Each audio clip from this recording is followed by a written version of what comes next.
मामूली सा दिखने वाला ये गांव पहले कभी मेवात की राजधानी हुआ करती थी।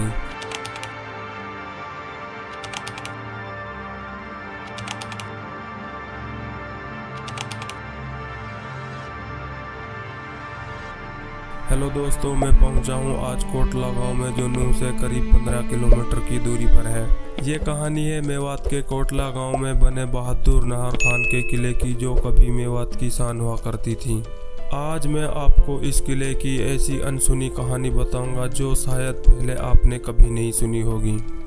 खानजादा राजपूत के पहले शासक बहादुर नाहर खान, जिसको वलिये मेवात के नाम से भी जाना जाता है।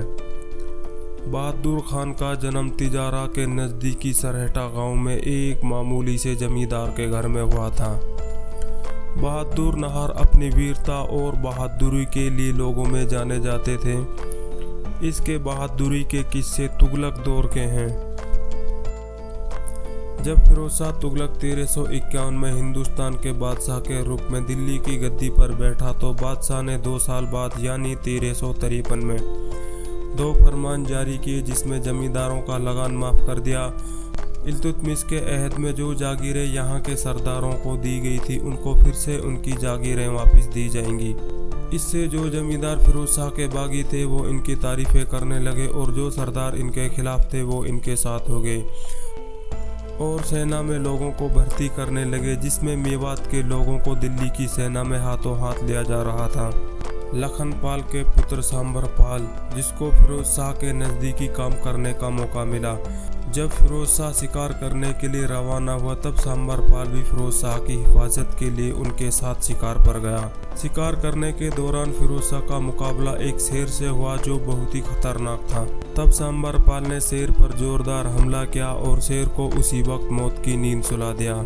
सांबरपाल की बहादुरी को देखकर फिरोज शाह ने सांबरपाल को बहादुर नाहर के लक़ब से नवाजा और इनाम भी दिए। ये वाक़या 1369 के लगभग का बताया जाता है। इसके बाद बहादुर नाहर ने और वफादारी दिखाई, तो फिरोज शाह ने इस खानजादा बहादुर नाहर खान के नाम से नवाजा और मेवात की राजधानी कोटला को इसको जागीर में दिया। तब बहादुर नाहर ने कोटला गाँव की पहाड़ी की चोटी पर इस किले का निर्माण कराया, जो लगभग 1372 में बनाया गया था। इस किले को इन्हीं अरावली पत्थरों से बनाया गया है।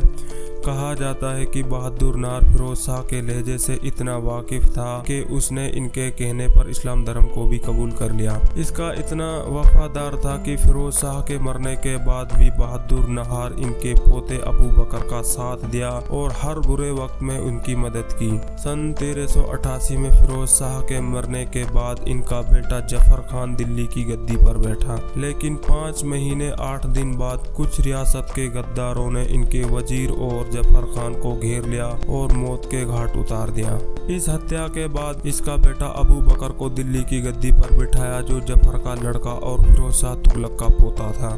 लेकिन इनके चाचा मोहम्मद शाह ने अबू बकर को गद्दी से हटाने के लिए इनसे जंग की। ये जंग अगस्त 1390 में हुई थी। इसमें अबू बकर को हार का मुंह देखना पड़ा। कहा जाता है कि अबू बकर हारने के बाद बहादुर नाहर के पास कोटला में इस किले में छिप गया, लेकिन मोहम्मद शाह को ये खबर मिली कि अबू बकर बहादुर नाहर कोटला में छिपा है। तब मोहम्मद तुगलक ने 1393 में इस किले पर चढ़ाई की। उसने अपनी सेना को कोटला की झील के किनारे पर खेमा लगाने का हुक्म दिया। ये भी कहा जाता है कि बहादुर नाहर ने अबू बकर को इस किले से सुरक्षित निकालकर फिरोजपुर झिरका की तरफ भेज दिया, लेकिन उसको रास्ते में दुश्मन सेना ने घेर लिया और मेरठ के किले में कैद कर लिया। मेरठ के किले में इसने अपनी जिंदगी की आखिरी सांसें ली। सन 1398 में बहादुर नाहर ने दिल्ली में बेशुमार तबाही मचाई और दिल्ली के कुछ हिस्से पर कब्जा कर लिया। इसके बाद सन 1402 में बहादुर नाहर का कत्ल कर दिया। उर्दू की तारीखों में लिखा है कि जामूदास गांव इसकी ससुराल थी। इसके ससुर ने बहादुर नाहर का कत्ल कर दिया। कत्ल इसलिए किया गया कि उसने इसके लाख मना करने के बावजूद भी इसने इस्लाम धर्म को कबूल कर लिया। उस समय कोटला गांव मेवात की राजधानी थी। कोटला गांव में एक शाही मस्जिद भी है, जिसको फिरोज शाह तुगलक के काल में बनाया गया था। कहा जाता है कि जब बहादुर नाहर ने इस्लाम धर्म को कबूल किया था, तब फिरोज शाह ने कोटला में एक मस्जिद की तामीर कराई, जो आज भी कोटला गांव में अपने पुराने रूप में मौजूद मौजूद है। किले को मस्जिद से पहले बनाया गया था। किला पहाड़ी की लगभग 700 फीट की ऊंचाई पर। किले की इतनी बुरी हालत तब हुई जब किले पर 1414 से लेकर 1445 तक बार बार हमले होते रहे। 1413 में खिजर खां मेवात से गुजरा। खिजर खां सैयद वंश का पहला शासक था।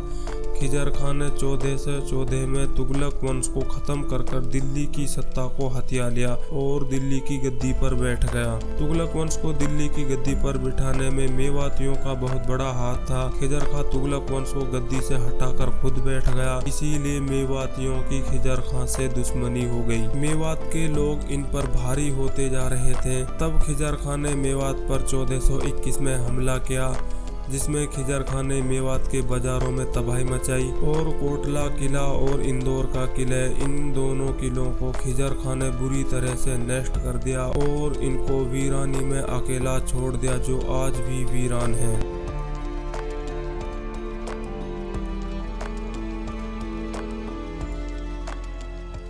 तो दोस्तों, ये थी कोटले के किले की बर्बादी की दास्तान। ऐसी ही और वीडियो के लिए बने रहिए हमारे साथ। थैंक यू, धन्यवाद।